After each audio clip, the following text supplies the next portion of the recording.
Hello everyone, this is Meitner here with a tutorial video about weapons, attachments and mods. In a separate video, I have talked about crafting and upgrading systems. If you still haven't watched that video yet, you should do so as it's a very important video. And also in another video, I have talked about classes and types of weapons and how your skill tree can push your weapon's limit. You must watch that video specifically if you still haven't yet, because it will be so crucial to easily understand this tutorial video. So, what are these attachments and mods? They simply are some add-ons that can be installed on weapons to enhance their performance. Inside your backpack or inventory, when you take a look at weapons, you can notice on the top left corner of some of them, there are small circles.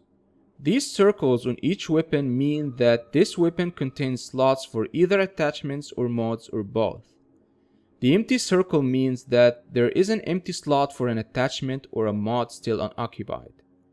The colored circle means there is an attachment or a mod installed, and the color of the circle refers to the tier of the attachment or the mod installed. Here is a quick legend for colors of attachments and mods. White means common tier 1. Green means uncommon tier 2, blue means rare tier 3, purple means epic tier 4, orange means legendary tier 5 or 5 plus or 5 plus plus. If you hover on a weapon with these circles, you'll see the slots for either attachments or mods or both inside.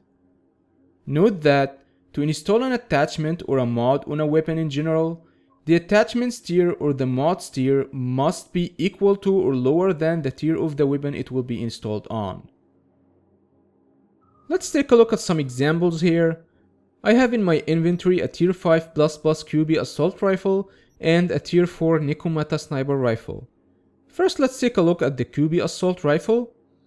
On the top left corner there are 4 circles, 3 are colored and 1 is empty.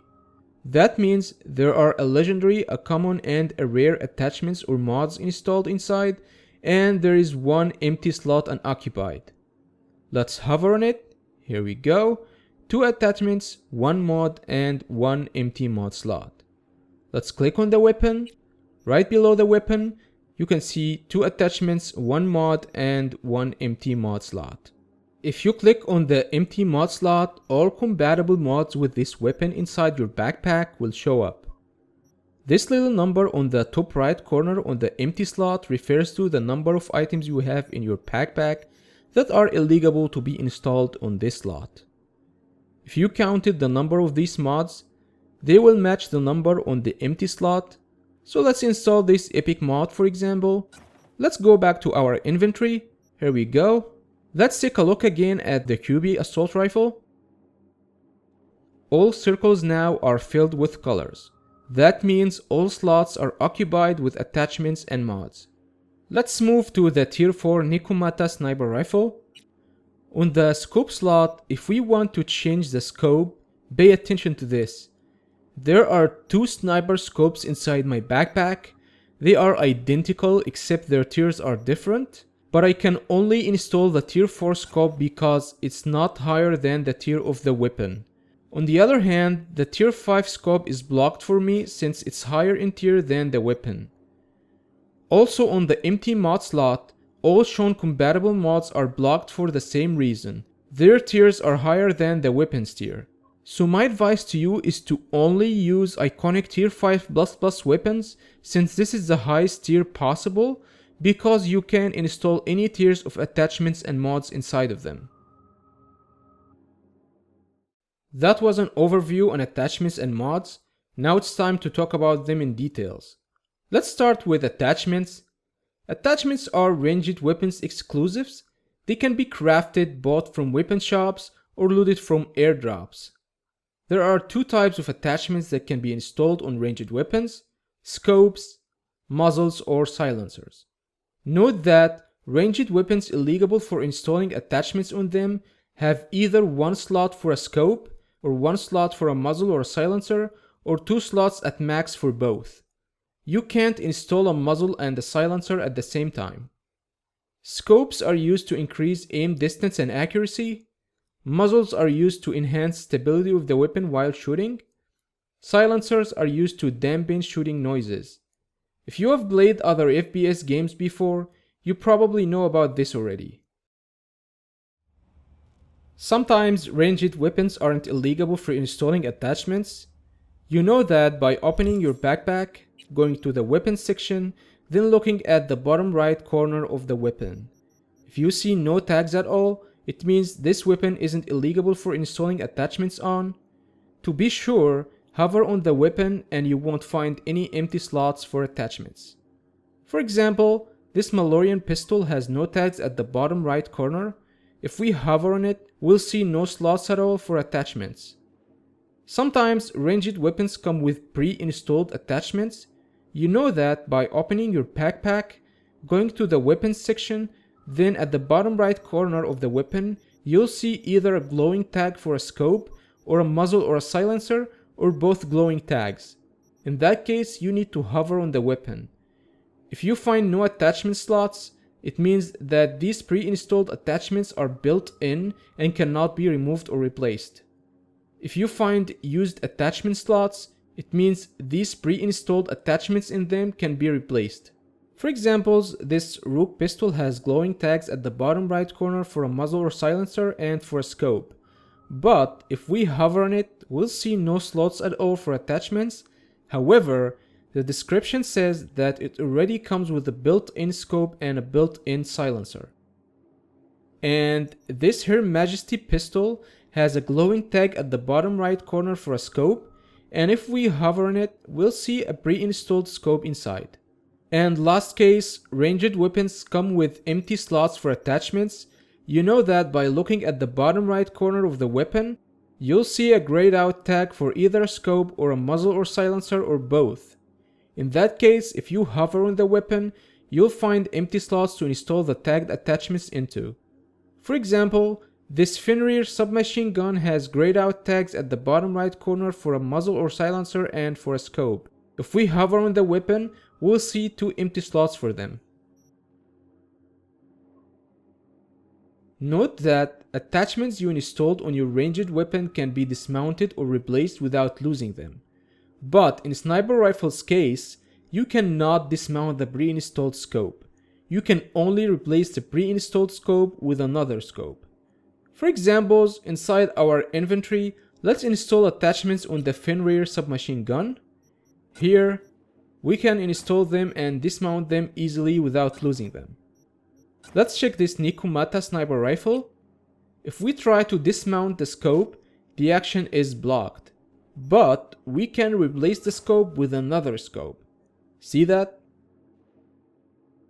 Now it's time to talk about scopes in full details. There are 3 types of scopes. Short scopes, they can be installed on both short-range and mid-range weapons that have a slot for a scope. Long scopes, they can be installed exclusively on mid-range weapons that have a slot for a scope. Sniper scopes, they can be installed exclusively on sniper rifles that have a slot for a scope. These are the short-range types of weapons: pistol, revolver, shotgun, double-barrel shotgun, submachine gun, light machine gun. These are the mid-range types of weapons: assault rifle, precision rifle. And of course, the sniper rifle types of weapons are all sniper rifles. For example, if we opened our backpack, we can see many scopes inside. However, inside my inventory, if we want to install a scope on the Fenrir submachine gun, only short scopes will show up. If we want to install a scope on the QB assault rifle, both short scopes and long scopes will show up. If we want to install a scope on the Nikomata sniper rifle, only sniper rifle scopes will show up. Now moving to muzzles and silencers, there are 3 types of muzzles and silencers. Handgun muzzle brake, it can be only installed on pistol weapon type. Assault rifle / submachine gun muzzle brake, it can be only installed on assault rifle and submachine gun weapon types. Silencer, it can be installed on any type of the 3 weapons. For examples, I got here in my inventory a Lexington pistol, a Fenrir submachine gun, and a QB assault rifle. All of them have a slot for a muzzle or a silencer. The Lexington's muzzle slot will show only the handgun muzzle brake types and the silencer type. The Fenrir's muzzle slot will show only the assault rifle / submachine gun muzzle brake types and the silencer type. The QB's muzzle slot will show only the assault rifle / submachine gun muzzle brake types and the silencer type. Here is an interesting question: which one to choose, a muzzle or a silencer? Well, the answer depends on your style in combat, but I'll give you tips for choosing which one. If you are all-in kind of person and your skill tree build and your cyberware are making you tanky, use the muzzle to enhance your aiming. If you are a cunning person and you like to be stealthy and engaging with tactics, use the silencer to become stealthy. Here are additional cool tips for you. If you decided to use muzzles and you have the relic branch on your skill tree already unlocked, unlock vulnerability analytics and machine learning, they will make you even more savage. Combine those skills with using a muzzle and you are the next Johnny Silverhand. If you decided to use silencers and you have the relic branch in your skill tree already unlocked, unlock emergency clocking and sensory protocol, they will make you even stealthier. Combine those skills with using a silencer and you are a hitman. Now it's time to talk about mods. Mods stand for modifications, and from the name you can guess that they modify the stats of weapons.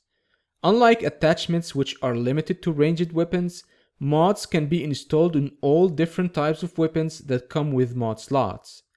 Mods can be crafted, bought from weapon shops, or loaded from airdrops and dead enemies.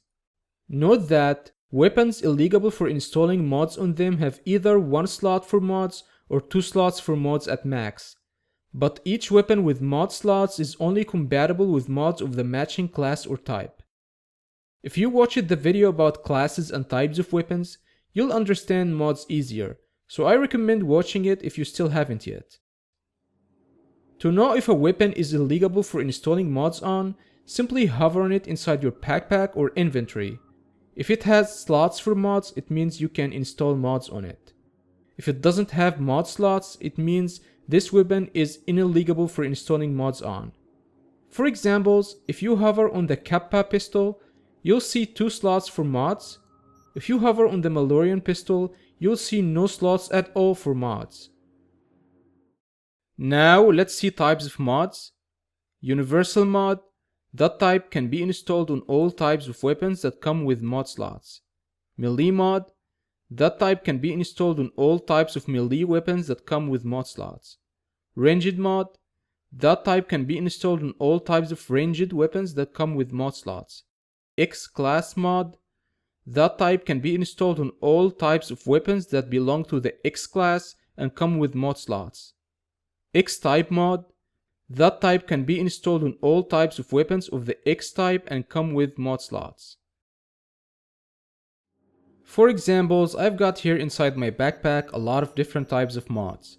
And I've got here in my inventory a Kappa smart pistol, a Buzhar power shotgun, and a Nikomata thick sniper rifle. Inside the Kappa smart pistol, if we want to install a mod on it, what will only appear are universal mod that is compatible with any weapon, the general ranged mods, the smart class mods, and the pistol type mods. Inside the Buzhar power shotgun, if we want to install a mod on it, what will only appear are universal mod that is compatible with any weapon, the general ranged mods, the power class mods, and the shotgun type mods.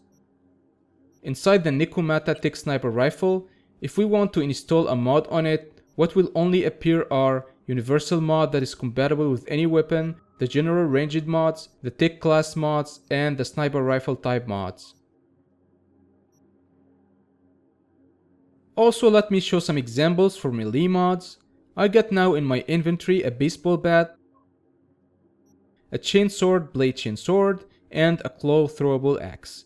Inside the baseball bat, if we want to install a mod on it, what will only appear are universal mod that is compatible with any weapon, the general melee mods, the blunt class mods, club type mods if there are any. Inside the chainsword, blade chainsword, if we want to install a mod on it, what will only appear are universal mod that is compatible with any weapon, the general melee mods, the blade class mods, and the chainsword type mods if there are any. Inside the claw throwable axe, if we want to install a mod on it, what will only appear are universal mod that is compatible with any weapon, the general melee mods, the throwable class mods, and the axe type mods if there are any. Note that unlike attachments, mods you installed on your weapon cannot be dismounted. However, they can be replaced, but you will lose them in the process. For example, inside the chainsword, blade chainsword, let's install a mod on it. Now, if we try to dismount the installed mod, the action is blocked.